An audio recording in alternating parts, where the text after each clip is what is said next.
Utan, le démon de Bornéo et les 7 vagues humaines. Donc, ça a été publié dans la revue Le Banyan en 2012. C'est de Yann Kero encore.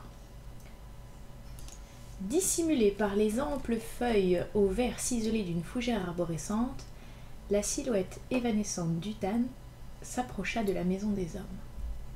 Pas trop près. Utan avait toujours eu peur de ces quadrumanes glabres aux membres inférieurs atrophiés. Surtout quand il s'agissait des nouveaux venus à la peau blafarde.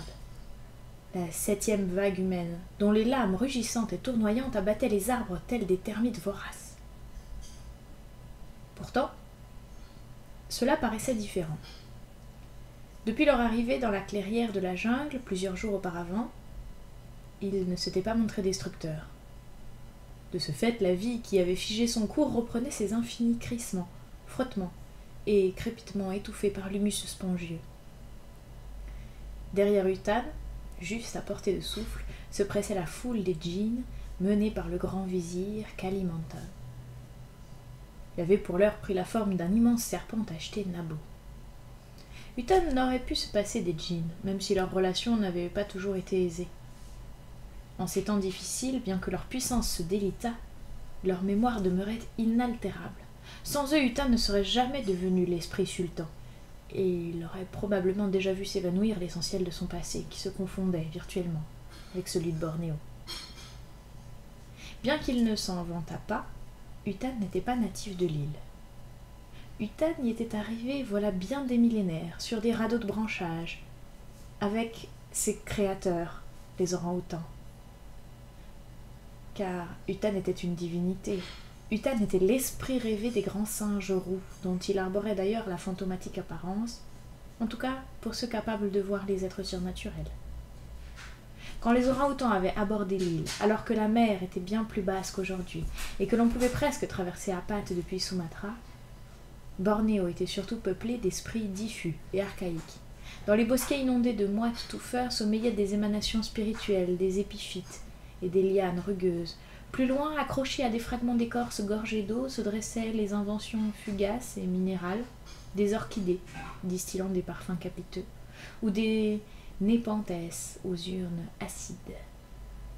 Plus mobiles circulaient des divinités imaginées par les scarabées, les papillons eupléants, et les cétoines dorées, les phasmes paresseux, par les barbiroussas aux défenses torves et des tigres aux iris infiévrés. Ces félins avaient constitué la principale menace pour les orang-outans.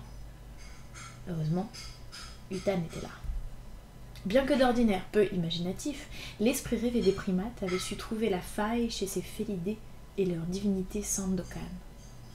En effet, les tigres ne pouvaient guère bondir au-delà de quelques mètres de hauteur. Les créateurs simiestes avaient donc pu prendre possession de la partie la plus aérienne de ce monde luxuriant qui produisait à profusion mangues sauvages et doukous, ramboutans et durians, talapes et langsat.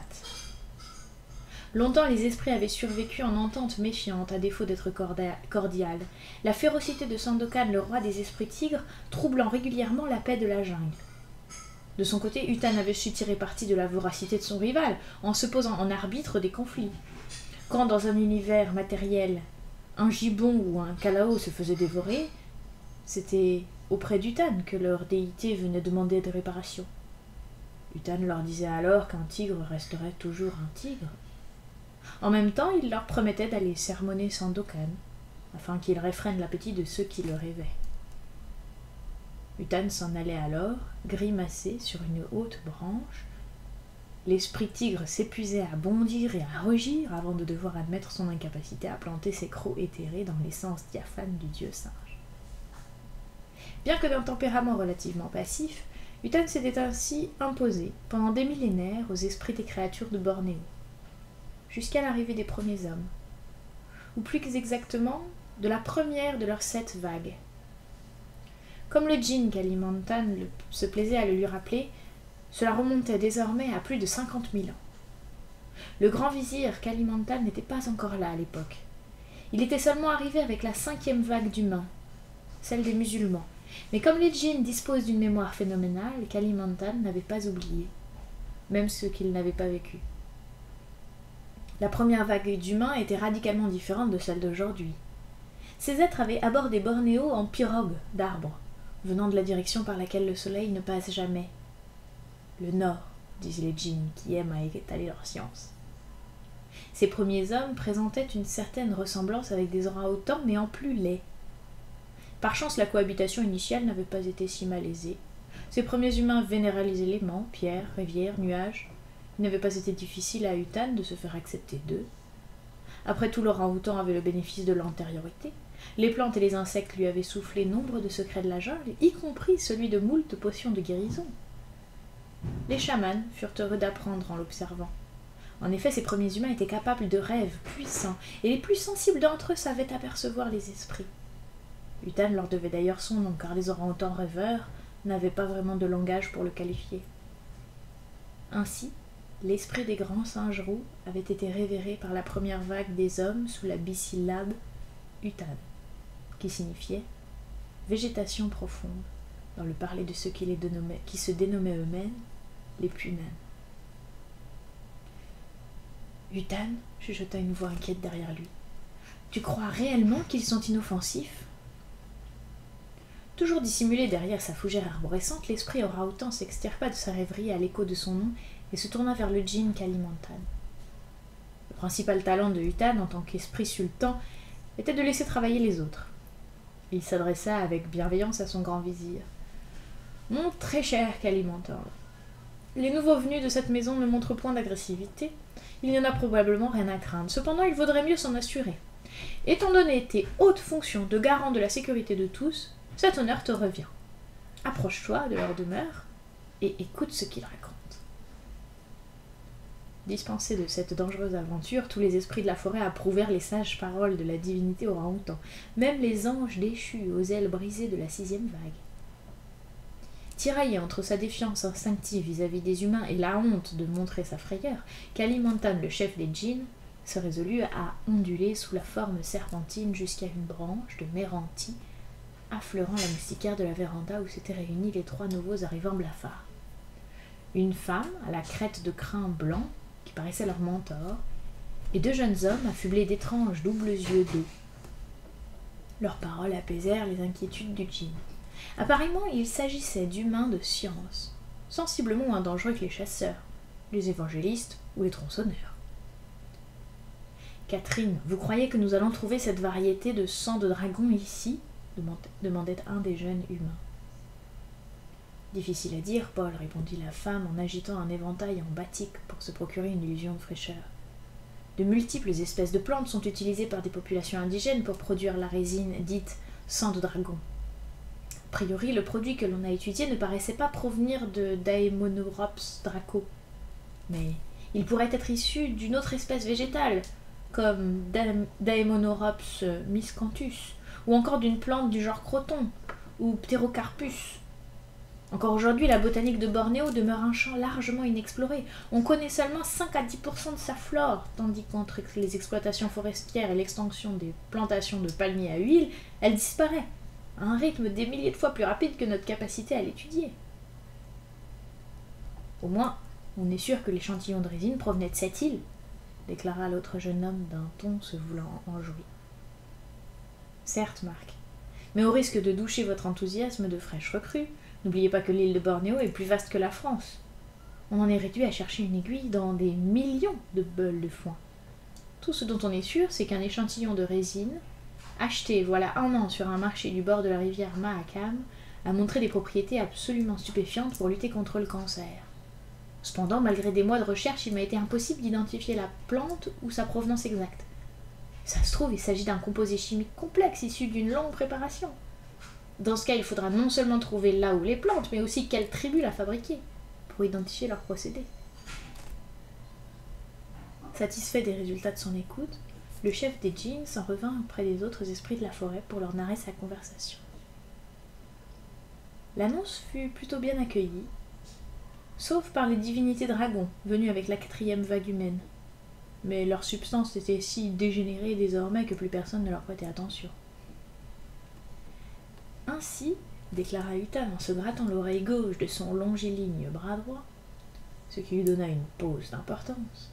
Ainsi, ces hommes sont à la recherche d'une potion de guérison. Ce n'est guère étonnant.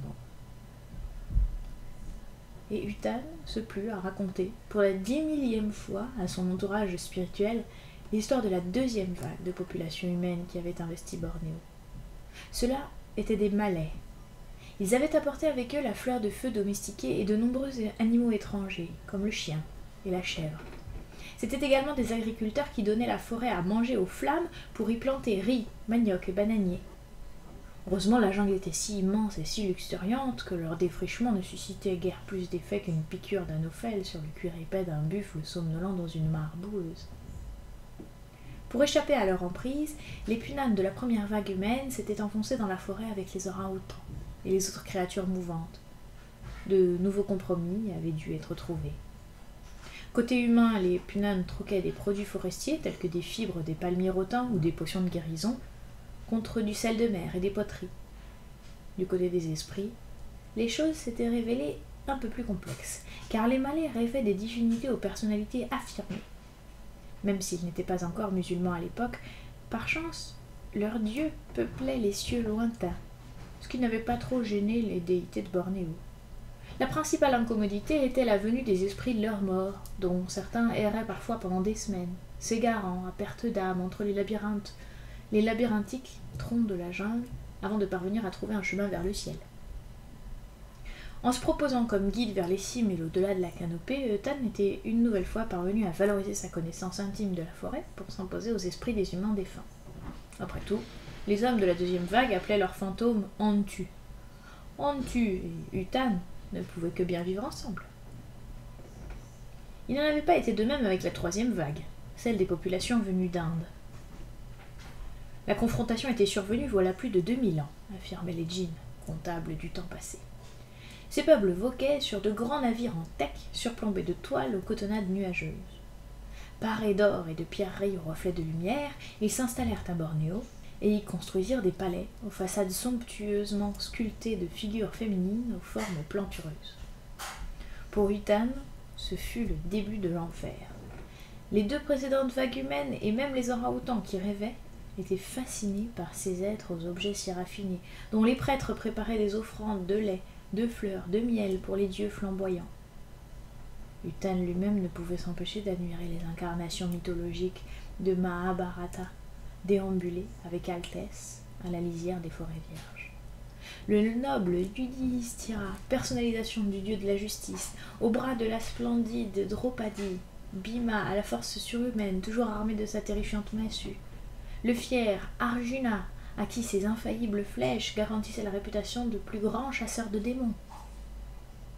À leur approche, ou à celle de l'infinité de divinités hindoues qui les accompagnaient, les esprits de la jungle fuyaient, se réfugiant toujours plus profond au cœur de la crépusculaire végétation. Mais Utan ne parvenait pas à les accompagner. Plus que la peur des traits acérés de ces dieux magnifiques, la pire souffrance qu'Utan devait endurer était la torture de l'amour. Utan avait succombé au charme de la belle Sita, l'héroïne du Ramayana, que les rêves des colons hindous avaient installée à Bornéo. La face grimaçante de désarroi, l'esprit singe ne pouvait s'empêcher de s'approcher de Sita, à la pureté inégalée, surtout lorsqu'elle allait se rafraîchir dans les sources claires. C'est près de l'une d'elles, alors que ses yeux ne pouvaient se détacher du corps cuivré de Sita, que son mari, le prince Rama, avait surpris Utan avant de l'emprisonner grâce à des chaînes de feu et de larmes. Exposé au centre d'un palais, entravé dans une nudité qui lui faisait désormais honte par-delà sa diaphanéité, l'esprit orang-outan devait subir les colibets et les moqueries incessantes de ces héros mythiques qu'il avait surnommés démons. Malgré cela, Utan refusait de montrer sa détresse. Le proverbe malais ne dit-il pas « Les singes pleurent sur les autres, jamais sur eux-mêmes » ? Il attendait l'heure de la délivrance pour se venger. Comme le rappelait le grand vizir Kalimantan pour confronter son statut, la captivité d'Utan avait duré plus de 1000 années. 5 siècles après le début de son emprisonnement, une amorce d'espoir avait gagné l'esprit singe via l'arrivée d'une 4e vague humaine. Des hommes à peau ocre, venant d'un lointain empire appelé Chine.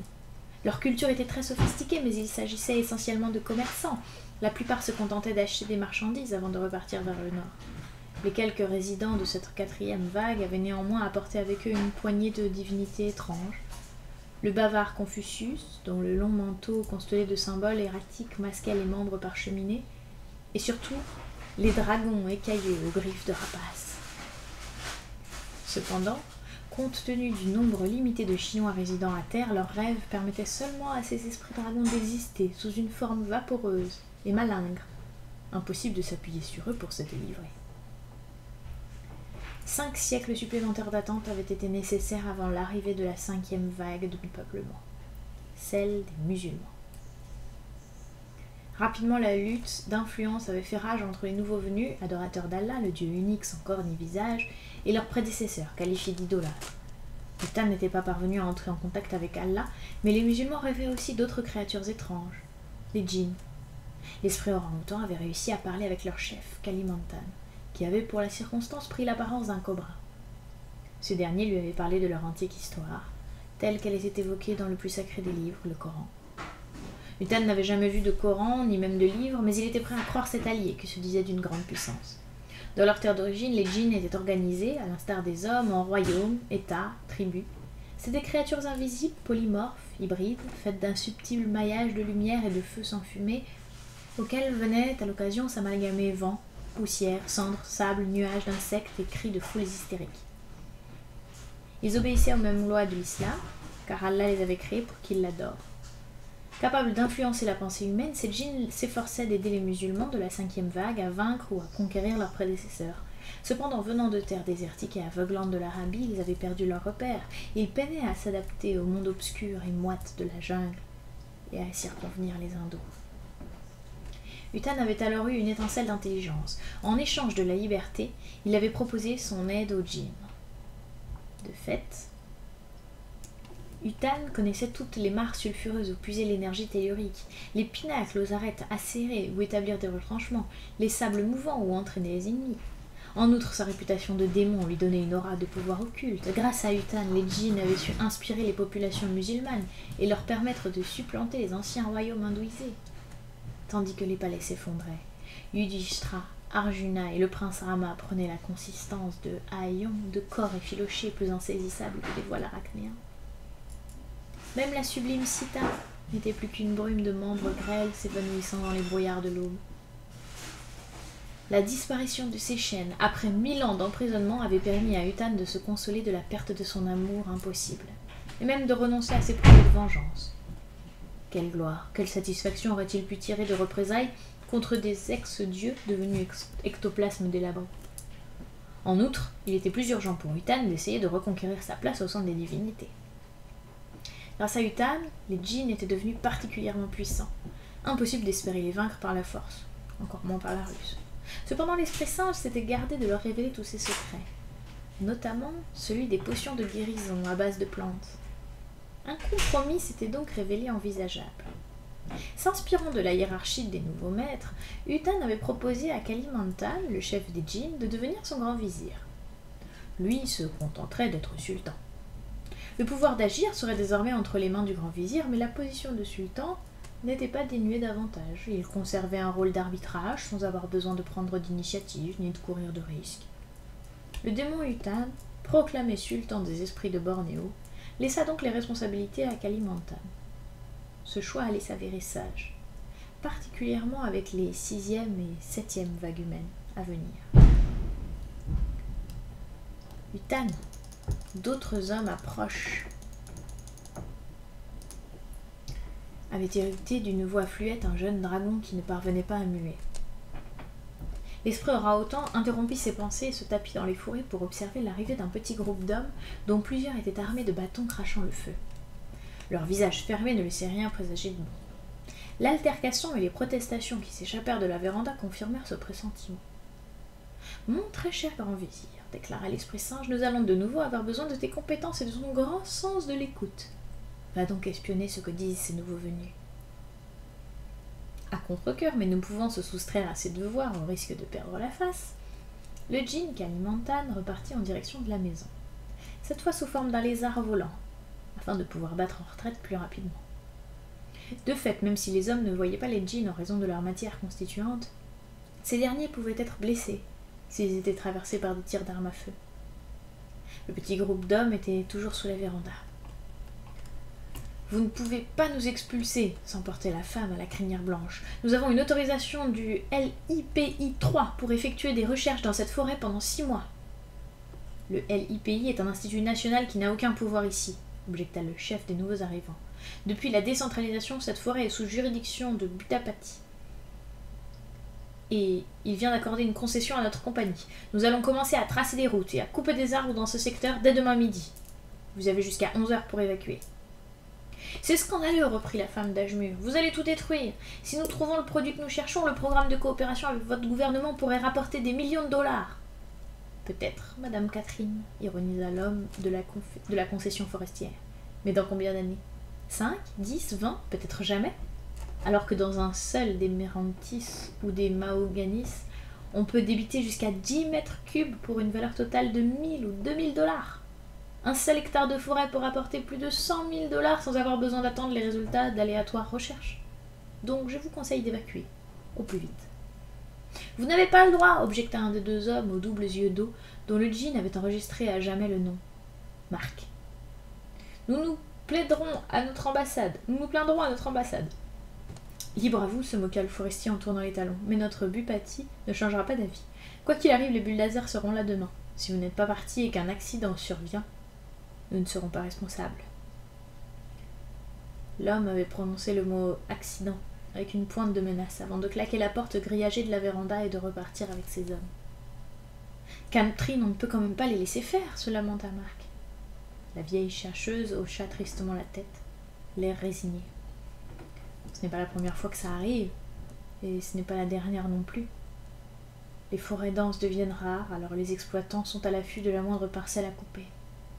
Vu les sommes en jeu, ils graissent volontiers la patte de tous les fonctionnaires locaux et obtiennent ce qu'ils veulent. Et la richesse botanique, intervint Paul, et les royalties qui pourraient tirer des médicaments issus des plantes.